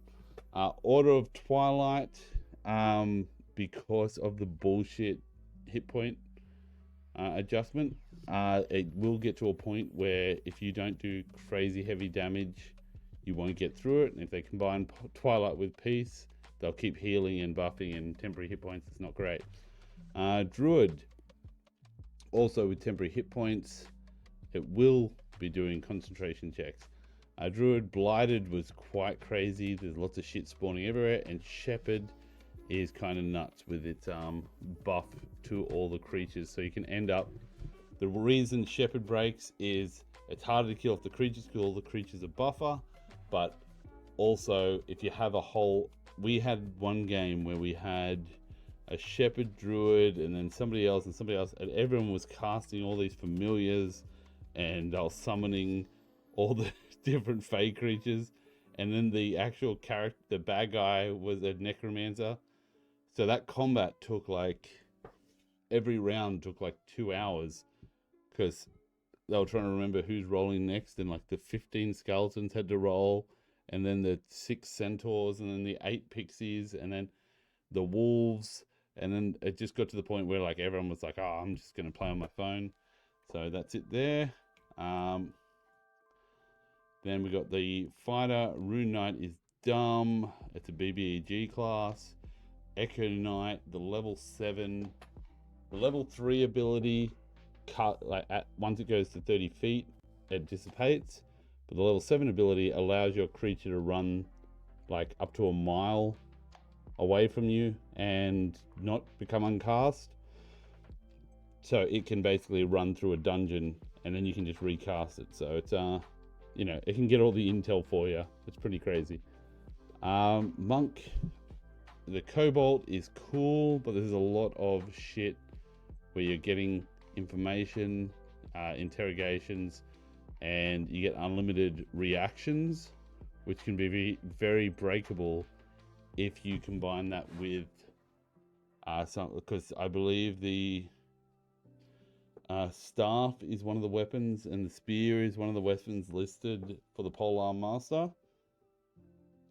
Then Astral Self, you can combine the monk's running speed with a grappling strength, and you just end up dragging people through all these spiked growths and throwing them off cliffs. So it can become a very... If you're trying to run a serious campaign and somebody starts picking people up and running as a tabaxi monk, running them like 180 feet to throw them off a cliff with basically no saving throw, that's kind of nuts. Paladin, Oath of the Watcher. We didn't really put that much thought into that one because, let's be honest, Paladins, the thing that's going to break with the Paladin, like Oath of Conquest is pretty bad. So probably Conquest is probably the one where you're going to have the most people not agreeing with it because, you know, they'll kill people. A little bit crazy. Okay, Beastmaster Ranger, not because it's weak, but because if you kill their bloody kibbles or their cha-cha or whatever the fucking pet's name is, if you kill it, people will cry and they'll call you a bad dungeon master for killing their pet. We've got Bucket. Bucket in World Render is a horse that has survived like dragon attacks and troll attacks and lich attacks. Like, no matter what happens, this goddamn horse lives forever. And obviously, it's most likely the BBEG. So all hail Bucket, our eventual overlord. But until then, like, Beastmaster can make or break friendships. Like, if somebody's whole character is around a wolf and then you kill it just because you're having a bad day as a DM, or just because they rolled bad, it can be very sad.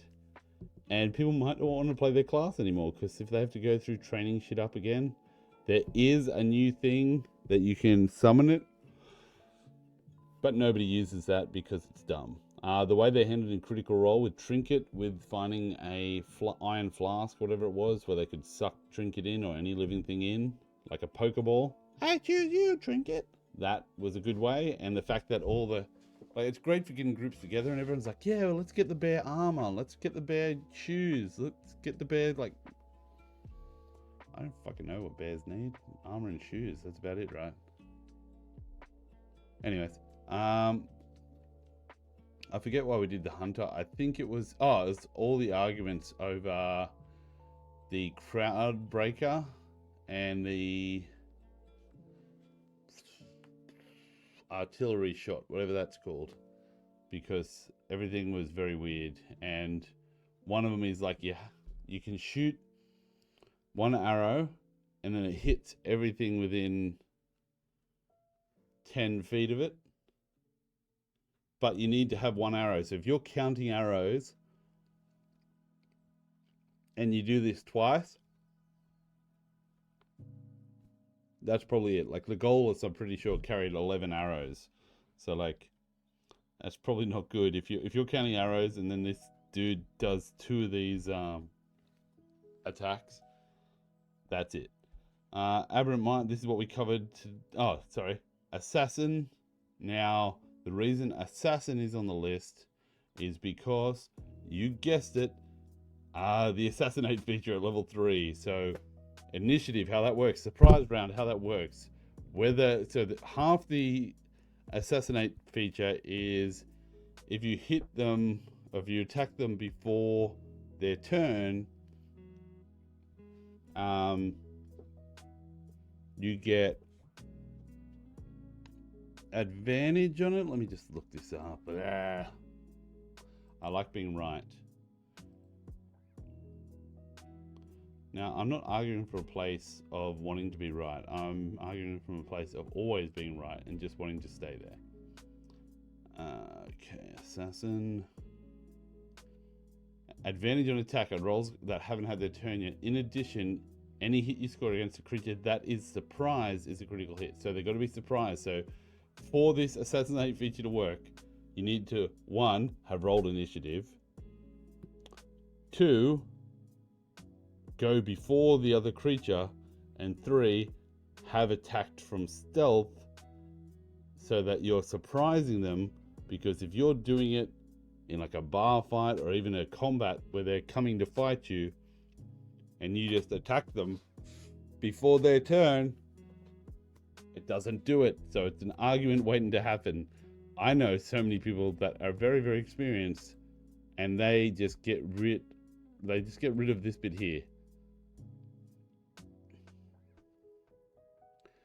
So you have advantage on attacking against creatures that haven't taken a turn, and any hit you score against a creature is a critical hit. It's like, what? Motherfucker, that's not how it works.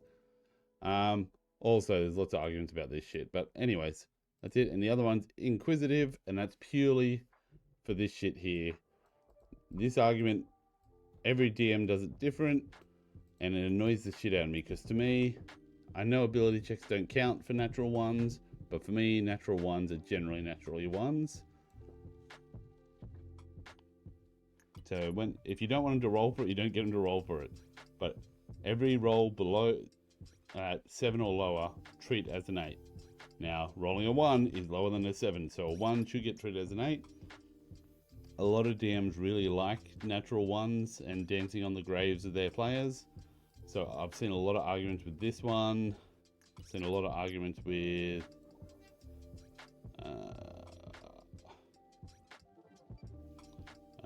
reliable talent with this one. Any 9 or lower as a 10. So you roll a 1 and they're like, oh, that was a natural 1. No, actually, it was a 10 because you treat anything 9 or lower as a, say it with me now. Well, I was meant to say it then. Okay, we fucked up. Do it together this time. Ready? Now, any roll, you can treat a d20 roll of 9 or lower as a 10. Sorry, I left a pause. 10. Nice, you did it. Well done. Good work. Also, people, don't forget steady aim. Steady aim's amazing. Okay, now bringing up this one. These are the ones we did say. Aberrant Mind. So level 1 and 6. Warlock, we just said Hexblade because everyone gets shitted off when people multi-class. It's like a cheap thing to get their hits to hit. If you combine that, they're using their Charisma modifier with the Eldritch Smite, and then the Pact. I know you love it when I write. Pact of the Blade feature. Okay, Pact of the Blade feature. You got a longbow that's shooting 500 feet, hitting a dragon in the air, and dropping that motherfucker to the ground with Eldritch Smite. No save, no legendary save, no legendary whatever. And you just lost 4/5 of your dragon's life before the combat started, and that big combat you've been looking for has been ruined. Great for the players, great for everyone, but a little bit annoying. Okay, Divination, being able to roll that before, having to roll that before is annoying. Transmutation, trying to sell shit to the townspeople. Now, all these have solutions. The solution for this one is let them decide afterwards, because too many rolls DMs just say, and then they go, oh, I would have said that. And it's annoying. Just let them do it afterwards. It's the most easiest way to do it. And Transmutation, if they sell shit all the time, make the towns turn on them and like put up signs about them being raw artists. Okay, Armor level 9. This is the upgraded armorer where you can use 4 parts of your armor, so it effectively gives you an extra 2 armor pieces, so you can have 8 or something. So when you're using Soul of the Artificer, you're gonna have like +8 to your saves if you've got all those things. But yeah, basically magic items are the things that break the game. This one you can carry extra magic items, so if you're allowing homebrew magic items, the armorer subclass is one to watch out for. Possibly the most game breaking. Like if somebody fucks you and plans it, so everyone is asking you for homebrew items and then they give all of them to this guy, he could be an absolute monster. Or they hold on to their early game ones and give them to him later on. He could be a monster to deal with, which would be really cool because face it, Iron Man he took down Thanos. That's awesome. Okay, and then the last one was the DMPC. So Rogue Assassin, killing everything, you know, faking rolls. Yeah, they're all surprised. Yep, and it's a Rogue Assassin fighter that gets 6 attacks and all of them hit and do critical damage, and I rolled a 20. Yeah, that pisses everyone off. And then a DMPC that's the Oath of Conquest Paladin. Let's be honest, it's one of the coolest things in the world is to kill that. Make your characters hate that character and have them kill him and bury him somewhere.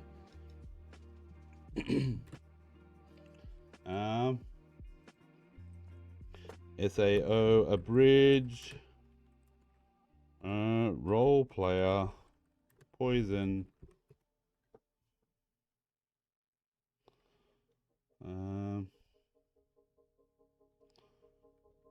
This one?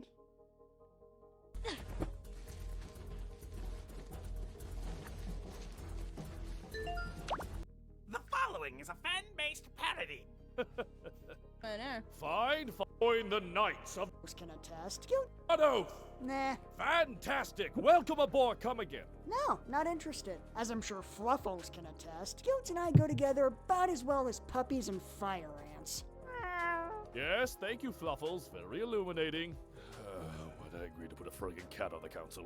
Look, let's just cut right to the chase here. Messing with us. Knowing John Fluffles. I love it. Welcome, Okay, Kirito. I was gonna Thank show you a for different coming. bit, but I'm I gonna am look at this. Heathcliff, commander of the Knights Yep, of the cool. Blood Oath, as I'm sure you're well aware. Whoa, whoa, whoa. What the fuck is he doing here? Huh? John Fluffles. Son of a bitch. How are you still alive? I saw you go over I that saw cliff. you go over no that one could have cliff. survived that fall. You sly bastard. I would have never thought of that. I'm sorry. Can he actually speak cat, or is he just messing with us? knowing him, it I may love very it well so be both. much. You know, I still have that dagger you put in me. I've been meaning to give it back. Gentlemen, you can't fight in here. This is the war room. Okay. So obviously SAO abridged parody. If you haven't watched it, something witty entertainment. It seems very weird for me to be advertising someone that's got 1 million subscribers, but this is for those nerds out there. Very, very good. Just go to playlists and go this one here, SAO abridged. The thing I'm about to watch is this one here. I only found out it existed. Hello? So it's the people from that. Gimme. Hooray! Hello! Oh, she grabby. 2024 was just the. She's got very big bug-like brown eyes. And she's got two heckin' little antenna, like point. Okay, well. So I very guess fucking we'll just cool. have to be really, really careful.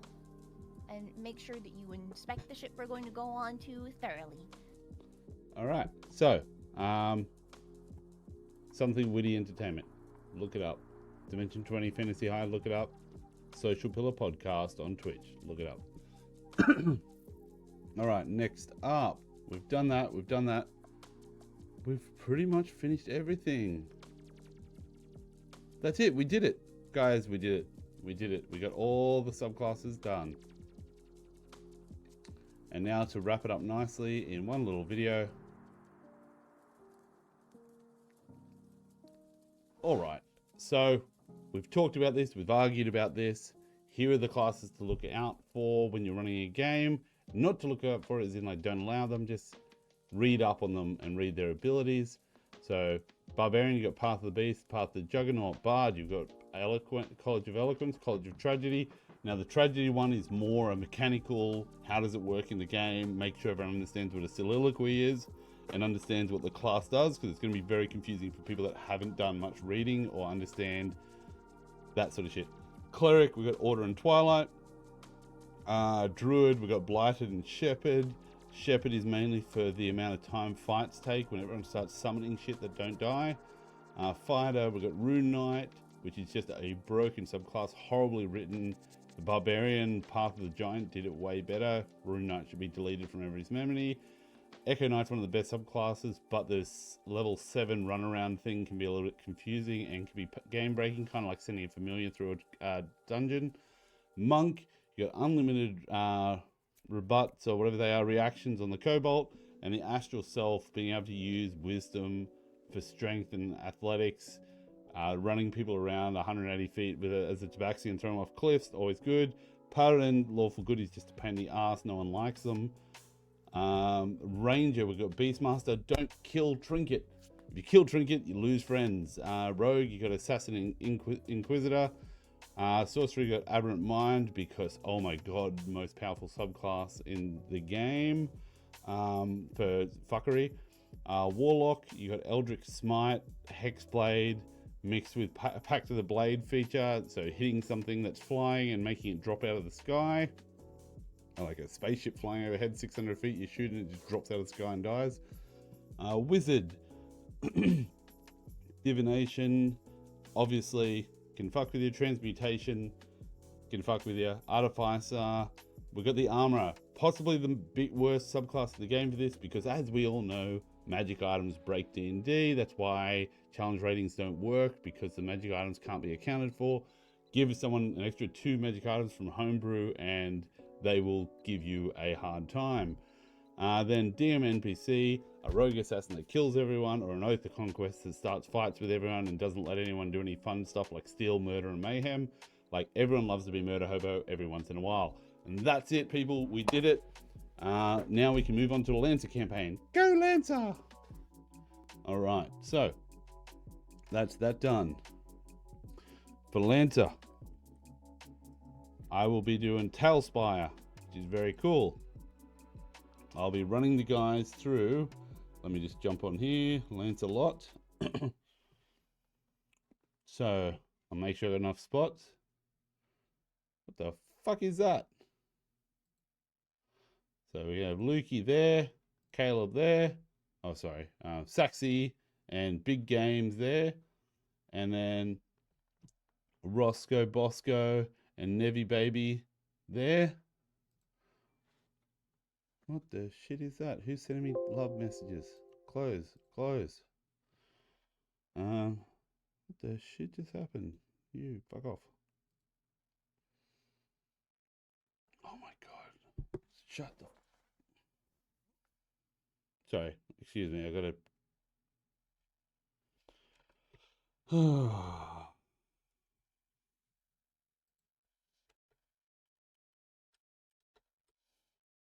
So dumb, so dumb, so dumb. Minimize, go away. Keeps popping up. Oh my god.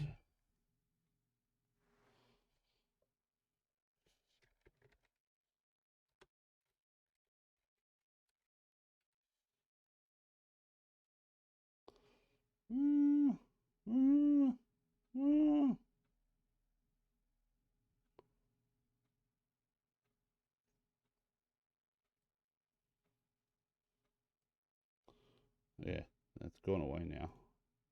Go away. Close window.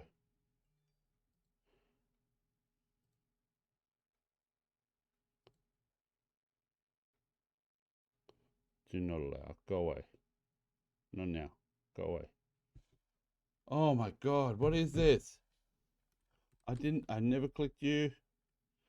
Task manager. Sorry about this, people. I got shit popping up everywhere. Windows update. Shut up. Okay, good. Okay, so lawful good. Done. Got Tailspire. We're Archie. Saxy Aussie. Jonesy. Nevi. Oh, and Roscoe. We've got one. I'm going to need another one. I'm going to need another one. Okay. Well, I could make my picture smaller. I'm not that pretty. I'll work that out later. So hang on, let me make a note. Lancer, make 5th window. Or let's say it was Big Games that I forgot. Yeah, because he was away on military stuff. Big Games. It's not true, but let's just say that. I don't want to say who I actually forgot. They'll never forgive me. Okay, that's good.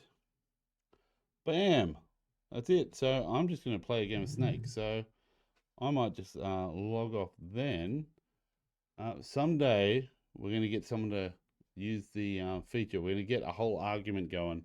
What I'd love to have an argument about would be whether it's worth having an argument with someone on the internet. That would be honestly my favorite argument to have. Just like, I don't think it is. I think it is. Tell me why. Oh, you convinced me. You motherfucker. Alrighty. So, I would love to raid, but it'd be just me raiding. So instead, I will say nighty night to y'all. Tune in Monday for the end of the big game. That is Lancer 7:30 AEST. Lancer campaign. First session.